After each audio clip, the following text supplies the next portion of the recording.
Serikali ya Umoja wa Kitaifa PNU ni kwamba chama kilichofuatia kwa wingi wa kura za rais na chama kilichofuatia kwa wingi wa majimbo na uwakilishi ndio ambacho kitapewa kwanza kupewa makamu wa kwanza wa rais, lakini pili kuweza kupewa wizara zile ambazo kama sijasahau ni 4 ikiwemo wizara ya afya.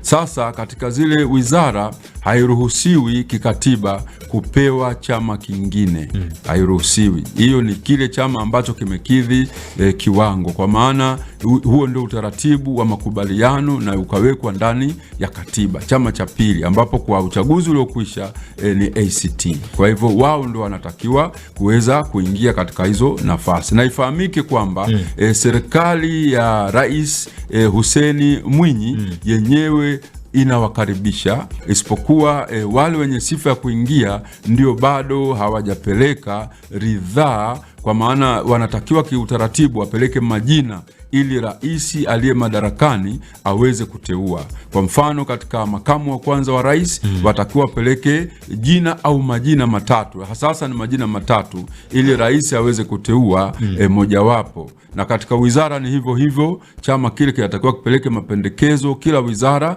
majina yasiyopungua matatu ili rais aweze kuteua. Sasa kama hawajapeleka, maana hawajaamua kushiriki katika serikali ya umoja wa kitaifa.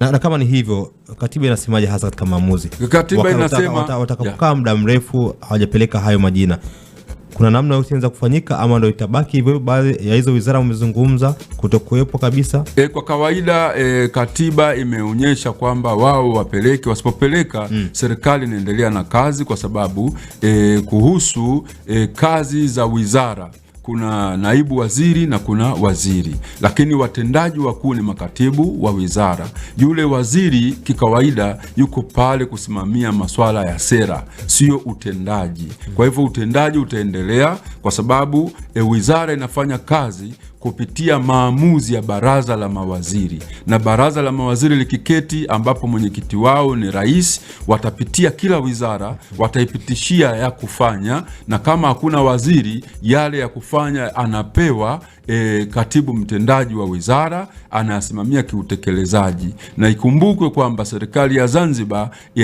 ina makamu wawili. Sasa ule makamu mmoja yeye anakuwa tayari kuweza kusimamia, lakini huwa kuna katibu kiongozi ambaye ni msimamizi wa makatibu wote, anasimamia pia utekelezaji. Kwa hivyo hakuna jambo ambalo linafeli katika serikali kumkosa waziri kwenye wizara, hakuna jambo linalofeli.